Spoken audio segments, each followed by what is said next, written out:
Hello everyone, I am Rachna Agarwal. Welcome you all in Agarwal classes. And as you know, this book जो अभी चल रहा है वो rainbow class 12th English compulsory book first चल रहा है आरबीएससी का. And already I have made a few videos. You might have watched those. And if you have not watched, please I request you to watch those. Chapter number 1 and chapter 2 के videos already uploaded हैं. And this is chapter number 2. A room 10 by 8 ये running है chapter. Lesson number 2, A Room 10 by 8, written by K.S. Dougal ये है. And I am at page number 8 today. Today we will begin our class from page number 10.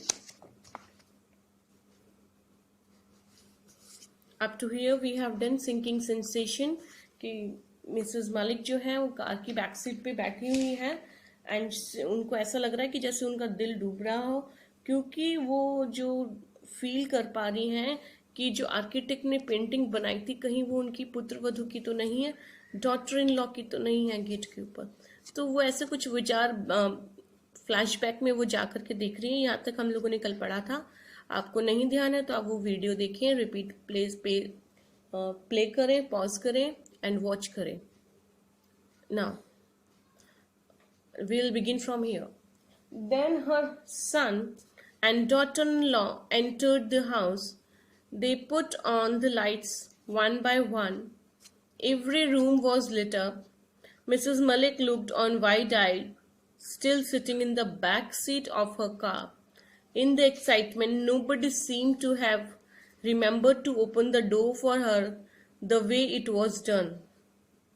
Suddenly her son thought of his mother. He ran to the porch and opened the door.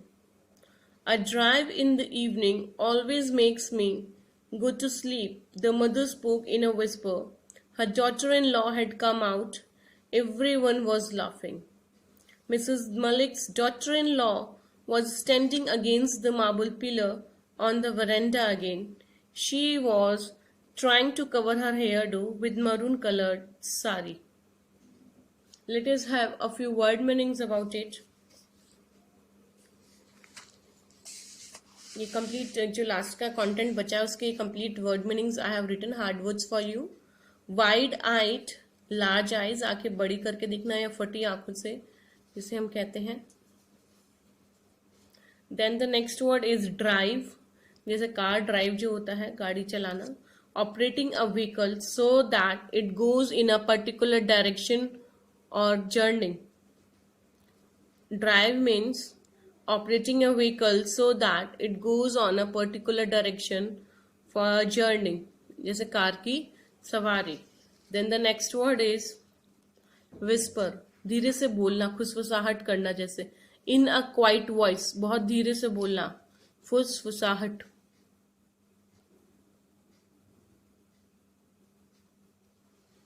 Then the next word is appetite, ये आगे आने वाले words हैं. Next पे रखिए आप अभी देख सकते हैं, इसमें 4 ही वर्ड मीनिंग्स और हैं. एपेटाइट जो हार्ड वर्ड है उसका मीन्स होता है डिजायर्ड फॉर फूड, भूख लगना, भूख से रिलेटेड वर्ड है appetite. Conducted means took her showing the way, रास्ता दिखाते हुए ले जाना. Conducted, conducted means took her showing the way, रास्ता दिखाते हुए ले गया. Then the next word is drowsy. Drowsy means sleepy, नींद जैसे आती रहती है तो आलस्य जैसा फील होता है, दैट इज ड्राउजी, हल्की नींद आना.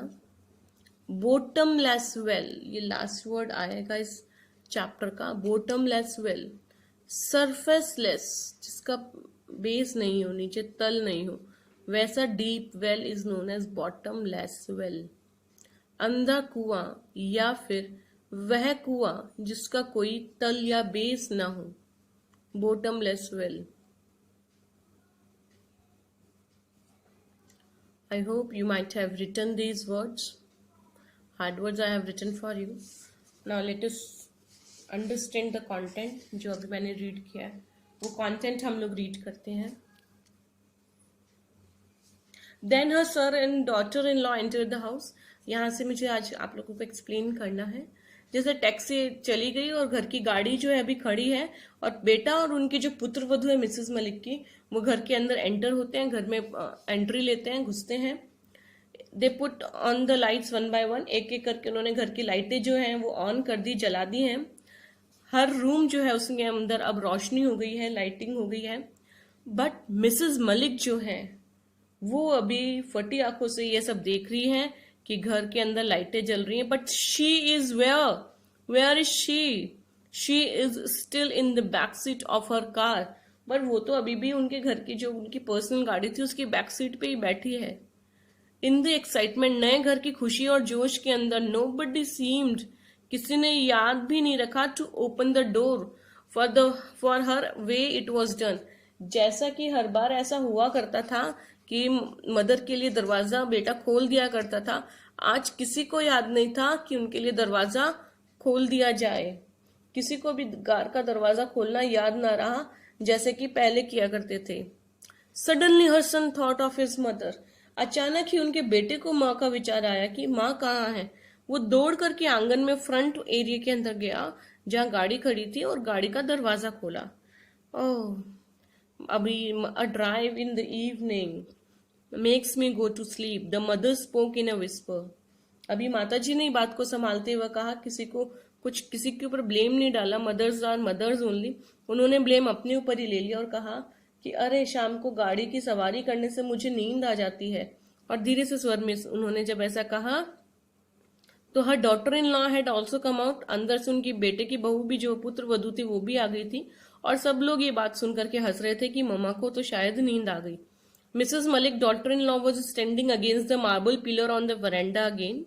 मिसेस मलिक की जो पुत्र वधू थी वो बरामदे में फिर से जो मार्बल का खंबा था उसके ऊपर टेक लगा करके खड़ी हो गई और अपने जो बालों को है उन्होंने मरून कलर की साड़ी से ढक लिया। I am not going to eat. I have no appetite, said Mrs. Malik. I would like to sleep. The servants had laid dinner on the table. Then you better retire to your room, said the daughter-in-law, pointing to a room. आगे का भी पढ़ते हैं, पहले इतना समझा दूं। Mrs Malik जो है वो थोड़ा उनका मन उदास है तो वो कह रही हैं कि मुझे कुछ खाने की इच्छा नहीं है, मैं कुछ खाने वाली नहीं हूँ, मुझे बिल्कुल भूख नहीं है। एपेटाइट का मतलब भूख मैंने आपको बताया था। मिसेस मलिक ने ऐसा कहा, मैं थोड़ा सोना चाहती हूँ। नौकरों ने टेबल सजा दिया है, डिनर का खाना लगा दिया है, बट फिर भी मिसेस मलिक जो है खाना नहीं खाना चाहती हैं। Then you better retire to your room. तो उनकी पुत्रवधू ने कहा कि तो बेटर होगा कि आप एक जगह ही सो जाएं, कभी इधर सोए उधर सोए, परेशान हुए, आपको इधर से उधर हमें शिफ्ट करना पड़े, आप अपने ही रूम में जाके सो जाइए, said the daughter-in-law। और बहू ने उनको एक कमरे की तरफ इशारा करते हुए कहा, and do you know which room it is?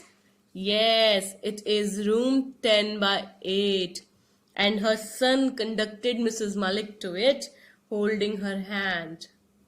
She was feeling terrible drowsy. Mrs. Malik shook her head again, but what was wrong with it? Her husband had already gone. She would follow him one day. She must do it. I thought I could be my mother-in-law's. It could be my mother-in-law's room, and after her it might be converted into a storeroom. These words re-echoed in Mrs. Malik's ears. And then she heard her daughter-in-law comment, "The house is otherwise very well planned. It lacks only a storeroom. I would like to have a big enough store." Mrs. Malik heard it, and she felt as if she was sinking deep and deep into a bottomless well. तो जब उनकी पुत्रवधू ने कहा कि एक कमरे की तरफ इशारे करते हुए कि आप अपने ही कमरे में चली जाएं, तो वो रूम था 10x8 वाला, और उनका जो बेटा था, मिसेस मलिक का जो बेटा था, उन्होंने अपनी माँ का हाथ पकड़ा और कमरे की तरफ बूढ़ी माँ को ले गया। और वो बहुत बुरी तरीके से ड्राउजी फील कर रही थी। मिसेस मलिक को तो बहुत गहरी नींद आ रही थी। श्रीमती मलिक जो है, मिसेस मलिक, एक बार फिर उन्होंने अपना हेयर जो है हिलाया, शुक किया, बट इसमें गलत भी क्या था, उनके भी हस्बैंड ऑलरेडी जा चुके हैं और वो भी शायद उनको फॉलो करेगी, वो भी उनके पीछे पीछे चली ही जाएगी। जिसने जन्म लिया है उसको जाना ही है। Who is going to live, who is mortal on this earth, one day she must do it. और एक दिन तो उसे ऐसा करना ही होगा, इसको जाना ही होगा। अब उनके कानों में वो वर्ड्स री इको हो रहे हैं, वो शब्द उनके कानों में फिर से गूंज रहे हैं मिसेस मलिक के। जब वो खुद यंग थी, एक बेटे की बहू थी, तब उन्होंने आर्किटेक्ट से कहे थे चैप्टर की शुरुआत में, आपको ध्यान हो तो। मैं सोच रही थी कि यह कमरा मेरी सासू माँ को दे दिया जाए, हो सकता है, और उसके बाद में जब वो चली जाएंगी तो ये रूम एक स्टोर रूम में कन्वर्ट कर दूंगी। ये बातें मिसेस मलिक के कानों में एक बार फिर से गूंज रही थी, जो उन्होंने उनके खुद के ही शब्द थे, आर्किटेक्ट से कहे थे। वो कहते हैं ना, जो हम किसी और के लिए करते हैं तो वो हमारे साथ होता है। वट अगर हम किसी के साथ जैसा सोचते हैं वैसा ही, जब बोया पेड़ बबूल का तो आम कहाँ से काटे। तो अब पता नहीं उन्होंने कैसा व्यवहार किया, कैसा नहीं किया, बट उन्होंने जो सोचा आज उनके साथ वैसा ही कुछ हुआ है इस स्टोरी के अंदर। And then she heard her daughter in law commented, और फिर उन्होंने अपने बहू का एक कमेंट सुना, एक टिप्पणी सुनी कि घर जो है वो बहुत अच्छा वेल प्लान्ड है, बहुत अच्छा बनवाया हुआ है। आफ्टर ऑल मिसेस मलिक ने प्लानिंग करवाई थी, खड़े होके बनवाया था, बट एक ही कमी है कि इसके अंदर एक स्टोर रूम नहीं है। मैं चाहती हूँ कि मुझे एक स्टोर रूम चाहिए, बट वो छोटा नहीं होना चाहिए, एक बिग इनफ, एक काफी बड़ा स्टोर होना चाहिए। जैसे ही मिसेस मलिक ने ये बातें सुनी, उन्होंने कमेंट सुना, उन्हें तो ऐसा लगा कि वो गहरे कुएं में धंसती जा रही हैं, एक ऐसे कुएं में गिरती जा रही हैं और गहरे गिरती जा रही हैं जिस कुएं का कोई एंड नहीं है, जिसका कोई बेस नहीं है, अंधा जो कुआं है। वो उनके कानों में उनके खुद के ही शब्द गूंज रहे हैं और वो बहुत उदास फील कर रही हैं। सो माय डियर स्टूडेंट्स, दो it was a tit for tat for Mrs Malik, जैसा कि आपने समझा इस चैप्टर के अंदर टिट फॉर टैट हुआ है, जैसे को तैसा मिला। So this was all about this chapter. I hope आप लोगों ने बहुत अच्छे से सुना और समझा होगा। आप इसको रिपीट भी करके देख सकते हैं और इसके पुराने वीडियोस को आप मैच कर सकते हैं, देख सकते हैं, ताकि आपको पूरी स्टोरी जो समझ में आ जाए। And it is written by K.S. Duggal. I hope you might have like the story बहुत अच्छी है। बेसिकली इसके अंदर जो मालकिन की आकृति वाला जो एक इम्पॉर्टेंट इवेंट आया था वो भी सेम था, अच्छा था। मिसेस मलिक सोचती थी कि वो उनके जैसा ही है, और मिसेस मलिक यही सोचती थी कि उनके जैसी हाइट है और उनके जैसी दिखने वाली वो इमेज है, बट वो बाद में उनको लगता है कि मैरून कलर की साड़ी की वजह से कहीं उनके डॉटर इन लॉ तो नहीं। This is all a story about room 10/8, एक स्टोर रूम का ये स्टोरी है। You might have liked it. Thank you.